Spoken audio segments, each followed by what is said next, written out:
जळगावच्या सराफ बाजारामध्ये सोन्याच्या दराने जो आहे लाखांचा टप्पा ओलांडला आहे आणि त्यामुळे नेमकं सराफ बाजारामध्ये कशा पद्धतीने परिस्थिती आहे, कारण कालच सोन्याच्या दराने 1,00,000चा टप्पा ओलांडला। त्यानंतर आजचा दिवस कसा होता यावर बोलण्यासाठी आपल्यासोबत सराफ व्यावसायिक आहेत। काय सांगणार जळगावच्या सराफ बाजाराच्या नसेल तर संपूर्ण देशाच्या इतिहासात सोन्याने 1,00,000चा टप्पा पहिल्यांदा ओलांडला, ग्रामीण भाग समजला जातो। नेमकं काल लाखांचा टप्पा ओलांडल्यानंतर आजची परिस्थिती कशी आहे नेमकी ग्राहकांची? आता आज सोन्याचा भाव 1,02,000 पर्यंत आज आलेला आहे। आजपर्यंतचा इतिहासाचा सर्वात हायेस्ट भाव आहे हा। तर कुठेतरी ग्राहकांना तर हे अपेक्षा होता की 1,00,000 होणार आहे, पण लवकरच ते 1,00,000 2026मध्ये 1,00,000 सोन्याचे भाव होणार होते, पण 2025 अजून सुरू होऊन 4 महिने झाले, तर लवकरच सोन्याचे भाव 1,00,000च्या वरती आता चालले गेले आहे। तर मागील 5 वर्षापासून आपण बघितलं ग्राहकांना प्रत्येक भाव नवीन सापडतो आहे। 60,000चा भाव नवीन होता, 65चा भाव नवीन होता, 70चा भाव नवीन होता, म्हणजे भरपूर इव्हेंट्स ज्याच्याने सोन्याचे भाव 1,00,000च्या वरती आता आलेले।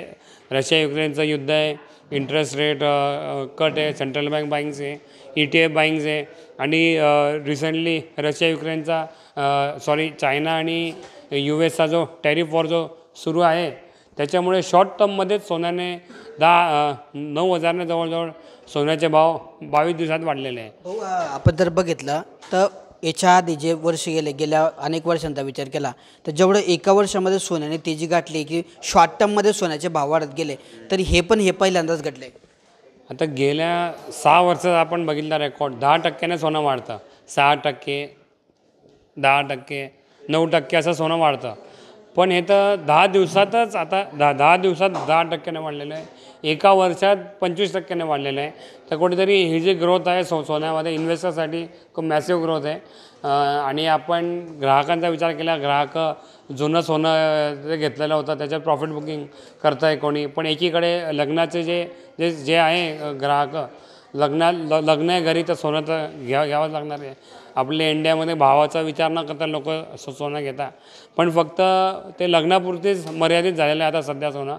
फक्त भाव जर स्टेबल राहिले तर ग्राहकामध्ये कॉन्फिडन्स येईल की चला आता भाव 1,00,000च्या वरती 1,00,000च्या वरतीच राहील, तर कुठेतरी तेव्हा ग्राहक नॉर्मल सोनं पण द्यायला तेव्हा सुरुवात करतील घ्यायला। म्हणजे जेव्हापासून मला असं वाटतं की जेव्हापासून सोनं आणि चांदी अस्तित्वात आली असेल प्राचीन काळापासूनचा, तर असं पहिल्यांदाच झालं आहे की 10 ग्रॅम सोन्याचे जेवढे भाव आहे तेवढेच 1 किलो चांदीचे पण भाव आहे। म्हणजे हे सुद्धा हा योगायोगसुद्धा पहिल्यांदा पाहायला मिळतो इतिहासात। हो, गोल्ड सिल्वरचा जो रेशिओ आहे म्हणजे 1 किलो सोनं इज इक्वल टू 100 किलो चांदी, तर हा जो रेशिओ आहे हा रेशिओ आतापर्यंत 80%, 70%, 60%चा हा रेशिओ होता, पण गोल्ड सिल्वर रेशिओ आता इक्वल झालेला आहे। म्हणजे 1 किलो सोनं इज इक्वल टू 100 किलो चांदी, तर हा जो रेशिओ हा इतिहासात पहिल्यांदा इक्वल झालेला आहे।